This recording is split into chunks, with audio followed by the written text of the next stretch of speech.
네, 오늘 6월 10일 수요일이고요. 오늘 또 외국인들이 그리고 기관들이 어떤 종목에 순매수가 많이 들어왔는지 순매수부터 살펴보면서 오늘의 주제 한번 설명드려보도록 하겠습니다. 자, 우선 오늘 코스피 코스닥 포함해서 외국인들과 기관의 순매수가 가장 많은 종목은 카카오, 1등은 카카오였고요. 그리고 2등은 삼성전기였습니다. 그래서 사실 두 개 순매수 금액으로 봤을 때는 조금 차이가 나는데 카카오가 여전히 아주 강한 모습을 보여주고 있습니다. 3등이 네이버죠. 그래서 언택트 관련주의 대장격인 카카오와 네이버가 이렇게 차트를 보시게 되면 사실 21선 눌림도 제대로 주지는 않았어요. 21선 터치는 안 했고 약간 5일선 밑으로 잠시 내려오는 듯 하다가 다시 5일선 위를 타고 오늘 좋은 수급과 함께 질 좋은 수급과 함께 다시 한번 올라서는 모습이 보여지고 있습니다. 자, 두 번째로는 이제 삼성전기인데요. 제가 오늘 설명드리고자 하는 섹터는 바로 MLCC 섹터입니다. 그래서 정확히 MLCC가 뭔지에 대해서도 좀 우리 주식을 처음 시작하시는 분들 그리고 MLCC가 뭔지 잘 모르시는 분들을 위해서 조금 설명을 깊게 하기보다는 여러분들이 이해하시기 쉽도록 최대한 설명을 해드릴 예정이고요. 그래서 추후에 저의 대형주 단에서 MLCC 최선호주 삼성전기와 중형주 단에서 최선호주 하나를 설명드려 보도록 하겠고요. 우선은 그 밑에도 이제 SK 하이닉스도 올라왔고요. 뭐 NC소프트도 같은 맥락이죠. 카카오와 네이버, NC소프트 이런 것들이 이제 언택트 관련주고 그리고 부동의 LG화학 제가 첫 번째 저희 동영상 첫 번째에 나와 있었던 제 2위 2차전지 섹터에서 저희 대형주 최선호주였던 LG화학도 꾸준히 좋은 흐름 보여주고 있습니다. 사실 LG화학은 제가 그 전에 첫 번째 동영상에서 말씀드렸다시피 이때 여기 충분히 넘을 수 있을 거라 생각했는데 이미 넘었고요. 거의 이제 여기 전고점을 향해서 더 높게 그리고 여기 2010년에서 11년 물론 이때는 2차전지보다는 다른 모멘텀으로 올랐지만 역대 전고점인 월봉으로 봐볼게요. 여기 53만원에서 57만원 부근까지 충분히 도달할 수 있다는 점 다시 한번 설명드리고 오늘의 주제인 MLCC 섹터로 넘어가 보도록 하겠습니다. 자, 우선 먼저 저의 최선호주부터 먼저 말씀을 드리고 설명을 이어가 보도록 할게요. 자, 삼성전기와 대형주 단에서는 저의 최선호주가 삼성전기고요. 중형주 단에서는 삼화 컨덴스라는 기업입니다. 그거는 나중에 차트 보여드리면서 다시 차트에 관련해서 설명을 드려볼 테고요. 우선 MLCC가 뭔가에 대해서 아시는 분들도 굉장히 잘 알고 계시겠지만 또 모르시는 분들이 있으니까 간단하게 설명을 한번 드려볼게요. 보통 우리가 MLCC를 설명드릴 때 우리 댐의 비유를 가장 많이 합니다. 비가 많이 와서 강의 수위가 이렇게 높아지게 되면 댐의 수문을 닫죠. 그리고 상류 쪽에 물을 가둬 놓고 일정하게 물을 내보내는 역할을 하는 것이 댐입니다. 자, MLCC의 역할이 왜 댐에 유사돼서 비교가 되냐면요. 회로에서 전류가 일정하게 흐르도록 조절해 주는 것이 바로 MLCC입니다. 그래서 부품에서 부품 간의 점잡파 그 간섭 현상을 막아주는 역할을 하게 되는 거고요. 그래서 사실 MLCC는 스마트폰이면 스마트폰, 컴퓨터, TV 그리고 앞으로 우리가 내연 기관차에서 전기차로 움직이는데 전기차에도 당연히 MLCC가 필요합니다. 그러니까 거의 모든 전자제품에 필요한 핵심 부품 중에 정말 최고의 핵심 부품이라고 볼 수 있겠죠. 그래서 MLCC 같은 경우는 그리고 마지막으로 5G를 실현시키는데도 네트워크가 필요하잖아요. 근데 이 네트워크에도 MLCC를 필요로 하기 때문에 앞서 말씀드렸다시피 뭐 스마트폰, 컴퓨터, TV, 전기자동차 그리고 5G를 용이하게 하는 네트워크 거의 전반적인 IT 테크에서 다 들어가게 되어 있어요. 근데 그럼에도 불구하고 MLCC가 왜 이렇게 중요하고 주가가 왜 계속 올라갔는지에 대해서 약간의 의문을 가지실 수도 있어요. 아, 그래, 다 쓰는 거 알겠어. 근데 올라도 좀 너무 오르는 거 아니야? 라고 생각하실 수 있는데요. 우리가 삼성전자에서 플래그십으로 나오는 핸드폰이 갤럭시 시리즈잖아요. 갤럭시 S 시리즈죠. 근데 이 갤럭시 S 시리즈 하나를 만드는데 MLCC가 최소한 1000개 이상이 들어갑니다.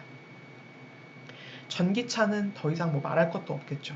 그러다 보니까 우리가 점점 전자화된 세상에서 살고 있잖아요. 모든 것이 다 전자화되고 있는 이 세상에서 MLCC의 수요는 굉장히 폭발적으로 증가할 수밖에 없는 그런 산업의 어떤 구조를 띠고 있기 때문에 삼성전기라든지 제가 뒤에서 이제 중형주단에서 최선호주인 사막 컨덴서를 소개해 드릴 때 사실 실적 걱정을 한다는 거는 의미가 없어 보여요, 저는. 예, 저 개인적인 생각으로는 삼성전자가 실적이 안 좋으면 어떡하지? 사막 컨덴서가 실적이 안 좋으면 어떡하지? 이런 생각은 아예 저는 해본 적이 없습니다. 다만 우리가 아무리 좋은 주식이라도 뭐 가끔 바이오에서 호재가 나오면 뭐 연달아 상한가를 2번, 3번 치고 그런 경우는 있지만 그건 어디까지나 제약 바이오의 한한 흐름이고 우리가 정상적인 상승 추세의 주식이라면 이제 차트를 조금 살펴보면서 어디가 그래도 눌렸다 가는지 그리고 일단 어디까지 쭉 올렸다가 어디서 한번 눌리는지 이런 것들에 대해서 체크해보는 관점이지 삼성전기나 사막 컨덴서가 실적이 떨어져서 어떡하지? 실적이 안 나오면 어떡하지? 막 그렇게 가슴 졸이면서 투자해야 되는 주식이 아니라는 점 다시 한번 말씀을 드리고 삼성전기와 사막 컨덴서 차트 보면서 조금 더 자세하게 설명 드려보도록 하겠습니다. 자, 우선 삼성전기 일봉 차트 보실게요. 2019년부터 그리고 올해 2월 달까지, 그러니까 코로나 사태가 있기 전까지 굉장히 좋은 흐름 보여줬어요. 왜냐면은 실적이 코로나가 없었더라면은 이미 사실은 여기서 조금 눌렸다 다시 더 올라가야 되는 흐름이거든요. 삼성전기 같은 경우에는. 근데 코로나라는 악재를 맞으면서 이렇게 실적이 좋고 이렇게 우리 산업 현장에서 필수로 하는 MLCC를 생산하는 기업인 대형주단에서 대표 주자인 삼성전기의 주가가 무려 고점 대비로는 14만 원에서 뭐 8만 원까지 떨어졌으니까 반토막까지는 아니지만 거의 뭐 굉장히 많이 하락했어요. 굉장히 많이 하락하고 제가 어제 엊그저께 아모레파시픽 설명드리면서 갭이 굉장히 큰 게 있다라고 말씀을 드렸는데 삼성전기도 마찬가지예요. 여기 보시게 되면 저가 14만 3천 원에 갭이 존재해 있습니다. 그래서 분명히 이 갭까지는 아주 너무너무 무난하고 당연하게 올라올 거라고 생각이 들고요. 그리고 수급 한번 살펴보시면 수급이 정말 좋죠.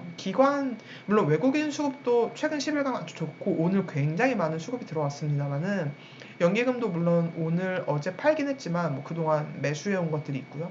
기본적으로 기관에서 꾸준히 밀어주는 주식 중에 하나예요. 왜냐하면 기관 같은 경우에는 물론 외국인도 실적이 좋은 주식을 선호하지만 사실 외국인들 같은 경우에는 성장성도 좀 보는 게 없지 않아 있거든요. 우리나라 시장에서. 근데 기관 같은 경우에는 사실 오로지 실적으로 움직이는 기관들이 상당히 많기 때문에 삼성전기 같은 경우가 가장 기관들이 좋아하는 주식이 될 수밖에 없습니다. 실적이 워낙 확실하고 그리고 레포트들을 최근에 나온 삼성전기 관련 그다음에 사막컨덴서 관련 레포트들을 제가 차근히 다 읽어봐도 대부분 다 코로나 때문에 잠시 주춤했던 차트처럼 잠시 주춤했던 사실 차트만큼은 아니죠. 실적도 잠시 수요가 왜냐면은 전반적인 산업이 잠시 멈췄으니까요. 한두 달 동안 멈췄는데 하반기로 가면 갈수록 MLCC는 다시 수요가 폭발할 수밖에 없다. 특히 전기차까지 점점 여러 나라에서 특히 유럽에서는 굉장히 전기차에 대한 보급이 빨라지고 있죠. 전기차에 대한 보급이 전 세계적으로 전 지구적으로 빨라지면서 MLCC에 대한 수요는 비단 핸드폰 뭐 기타 전자장비뿐만 아니라 이 전기자동차 시대가 도래되면서 MLCC는 좋아질 수밖에 없다라는 게 저의 의견이고 또 레포트를 읽어본 결과 그런 것들에 대해서 제 의견을 좀 확신할 수 있는 계기가 되었던 것 같습니다. 삼성전기 같은 경우는 사실 차트 설명도 무의미해요. 오일선 당연히 위에 올라와 있고요.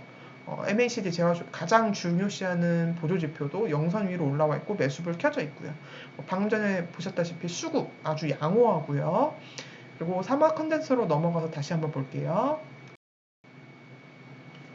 사막 컨덴서 차트 일봉 차트입니다. 삼성전기와 똑같이 코로나 사태 때 급락이 나오면서 여기 2월 21일 날 저가 66,600원의 갭이 존재해 있고요.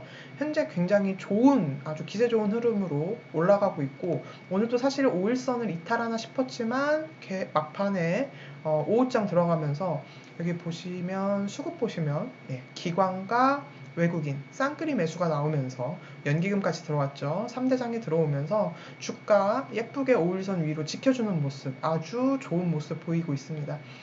사막 컨덴서도 마찬가지예요. 68,000원까지 가는데 별 무리가 없을 거라고 생각이 들고요.